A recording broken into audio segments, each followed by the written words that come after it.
think about a broken jaw, you probably picture something pretty dramatic, right? An injury right to the front of the face. But what if I told you that one of the most common types of jaw fractures has been routinely missed for decades?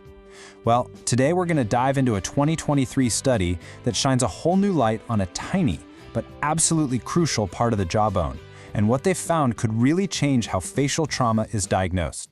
So the mandible, your lower jaw, it gets broken a lot, from falls, fights, car accidents, you name it. But here's the thing. The data has always been surprisingly messy when it comes to one specific area, the condylar process. You can think of it as the hinge that connects your jaw to your skull, right up there by your ear. For years, we just haven't had a solid answer on how often that specific hinge actually breaks. And when I say the data is messy, I mean it's all over the place. If you look back through the medical literature, you'll see reports saying these condylar fractures account for anywhere from 16.5% to a whopping 56% of all jaw fractures. That huge range isn't just some statistical quirk. Nope. It points to a really big problem in how these injuries have been diagnosed and reported for years. And the authors of this study really nailed the problem with this quote. For years, fractures of the mandibular head, that's the very tip of the jaw's hinge, have just been missed. And you can kind of see why, right? They're tiny, they're complex, and older x-rays just weren't good enough to see them clearly. So whether they got diagnosed or not often came down to the skill of a specific ER doc or the radiologist on duty that day. Okay, so to get a much clearer picture, this recent study dug into the records of 386 patients, and using modern tools like CT scans, they were able to reveal what's really going on. So let's start by looking at the big picture, the overall map of where jaw fractures happen. First up, this study confirmed what we've basically known for a long time. The most common spot for a break is the body of the mandible. The main part that holds your teeth. That happens in 58% of cases. No big surprise there. And coming in at number 2 is the angle of the mandible, that sharp curve right below your ear. That accounts for about 32% of fractures. Again, pretty standard stuff. But here's where it starts to get really interesting.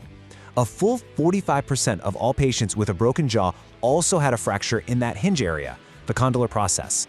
Now, that number is way up on the higher end of all those historical estimates, which strongly suggests these have been happening way more often than we were led to believe. So think about that. Nearly half of all jaw fractures involve this hinge-like area. That is a huge number. So now let's zoom in on just those cases to see what's really happening inside the condylar process itself. All right, so based on everything we've just talked about, how hard these are to diagnose, how often they've been missed, you'd probably assume that fractures at the very top, the mandibular head, are pretty rare. But let's just pause here for a second. If you had to guess, within that whole hinge structure, where do you think the second most common break happens? And the answer is pretty fascinating. Okay, so breaks at the base of the condyle are the most common, at 54%. But look at what comes in second place. Fractures of the mandibular head, the exact part we thought was rare, make up a stunning 34% of all of these injuries. That's more than a third of them. And that, right there, is the crucial point of all this. This data completely flips the old way of thinking on its head. Mandibular head fractures are not some rare, occasional thing. They are a common injury that needs specialized diagnosis and treatment to avoid some really serious long-term problems with how your jaw functions.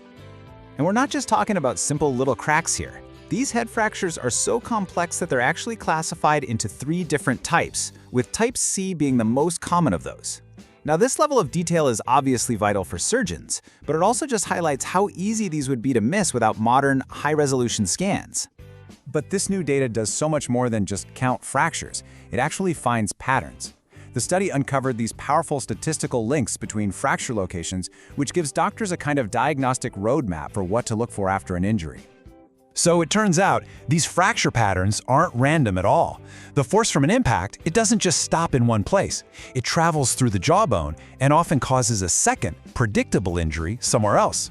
It's almost like finding one clue that points you directly to another hidden one. And right here, this is the most crucial clue from the entire study. If a doctor finds a fracture in the main body or the angle of the jaw, there is an extremely high statistical probability of a second fracture hiding up in the mandibular head. That p-value you see there, it basically means the connection is so strong, it is almost certainly not due to random chance. This is the hidden injury that the data is screaming at us to actively hunt for.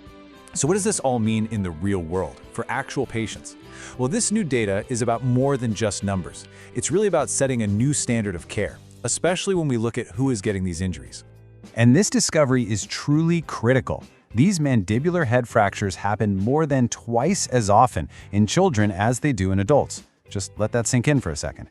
Nearly a third of all jaw fractures in kids involve this delicate, complex hinge area. This is an absolutely vital piece of information for any clinician who treats a child with a facial injury.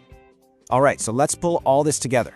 The biggest takeaway here is that these mandibular head fractures are not rare. In fact, they're incredibly common. We also now know that a break in the body or the angle of the jaw is a massive red flag that a head fracture is probably there too. This is especially true for children, who are at double the risk. So, the bottom line, to catch these injuries, a complete diagnosis, which usually means getting a CT scan, is absolutely essential. You know, this research really gives us a clear roadmap to find what we've been missing all these years. The evidence now suggests these hidden head fractures could be present in half of all jaw breaks, maybe even more. So the final question really isn't about the past, it's about the future. Knowing what we know now, how do we change our diagnostic procedures and our training to make sure no fracture is ever left behind?